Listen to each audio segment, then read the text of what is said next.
Seeing Devontae Smith make those types of catches in practice is awesome, but when you see him go up and just dominate the football and snatch the football in games, how exciting is that, just seeing that guy just compete like that?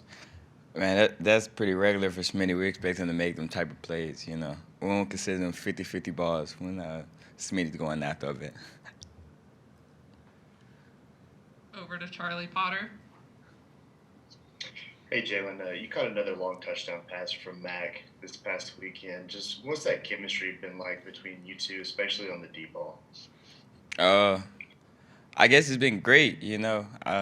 He throwing them to me. I'm trying to just get what I can when he throw it to me. So I think it's been pretty good. Hopefully we can keep it going. James Ogletree, go ahead. Yeah, Jaylen, kind of along those same lines with the deep ball and just the explosiveness of the offense. What can you say about Coach Sark and his play calling and just how he adjusts to what defenses are doing and how he somehow gets to feature all of you guys and get all you guys in on the action?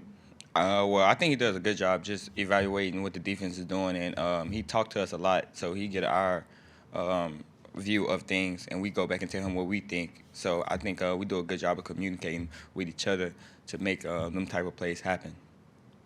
Michael Casagrande with the next question.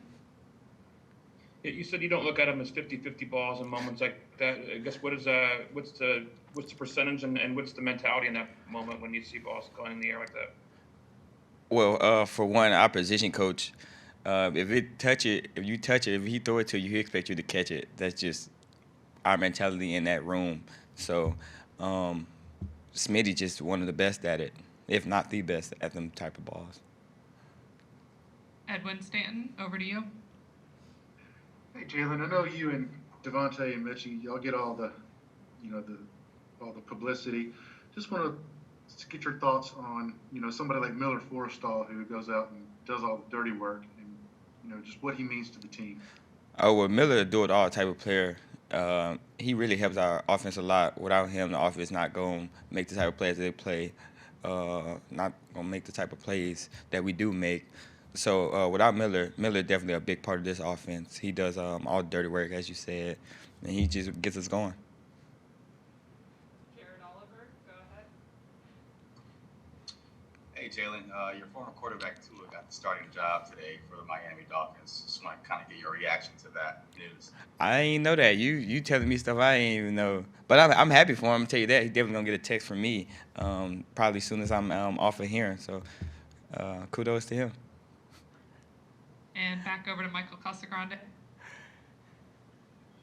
Just wondering. I know it's not possible in these days to tie a game. I just wonder, have you ever been in a football game, where it ended in a tie? Oh nah, I don't want to end in a tie. Somebody need to win. Somebody need to lose. Preferably, Okay. We need to win. Right. So you couldn't even imagine a moment in a game where a game would end in a tie. No. All right. Thank you.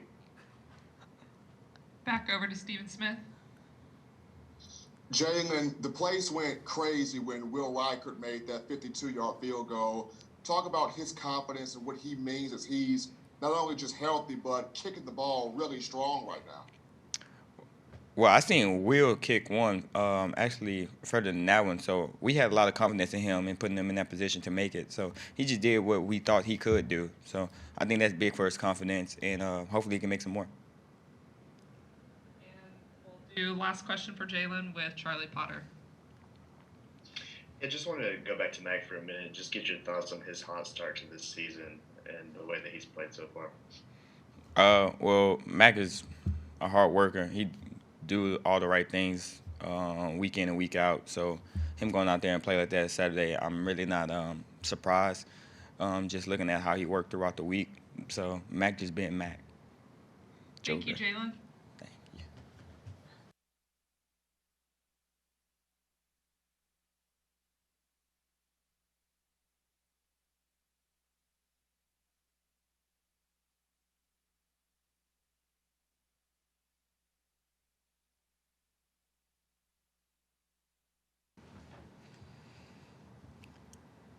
Next player here, joined with DJ Dale. And we will open it up for questions. Charlie Potter, go ahead. Hey DJ, we saw Jamil Burrows and Tim Smith get in the game Saturday. Just what have you seen from them in practice, and how do you think they played in their first action?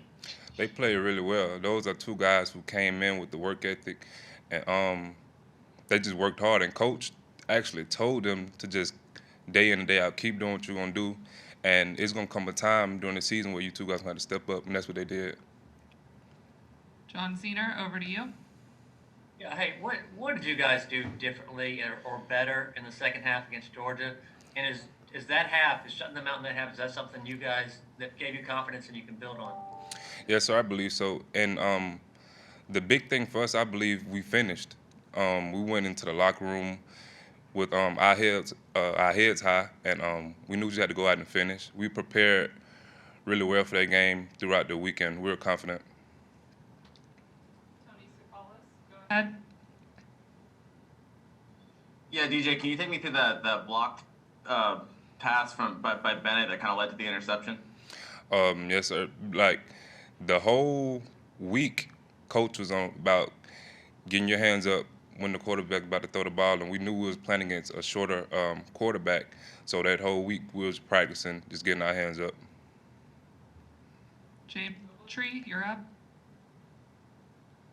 Yeah, DJ, in fall camp, Coach Saban was talking about how he wanted to see a little bit more physicality from the D-line and control the line of scrimmage. Through 4 games, how would you evaluate how you guys have done that? I feel like we've been getting better each week, and for the most part, I feel like we do have some more room to improve, but overall we have been getting better. And yeah, like you said, Coach been talking about that, and we knew as a group that we need to be a more physical front and more dominant up front. Michael Casagrande, over to you. I just wonder about that final play of the first half with the field goal. What kind of boost did that give the team momentum-wise going into halftime, and what was that time like with when they're waiting to put the 1 second on the clock in the video review? What was that moment like for you guys on the sideline? We were just waiting to see because we felt like we had another second on the clock, and everyone had the confidence in Will that if we got the change that he was gonna make the kick. And like I've seen him kick longer field goals than that, so I wasn't really worried about it. I knew if he had the opportunity that he was gonna make the most of it. Stephen Smith, over to you. DJ, a lot of people love to get the big sacks, but in the second half against Georgia, you guys really bought into Coach Saban's mantra of just find different ways to affect the quarterback. How did getting those batted passes help you guys get off the field on third down? Just finding other ways to affect the passer. Those batted passes were big, and you never know what could have happened if we didn't bat the balls down. So that gave us a lot of momentum going into the game, and just the longer the game went on, the batted passes really helped.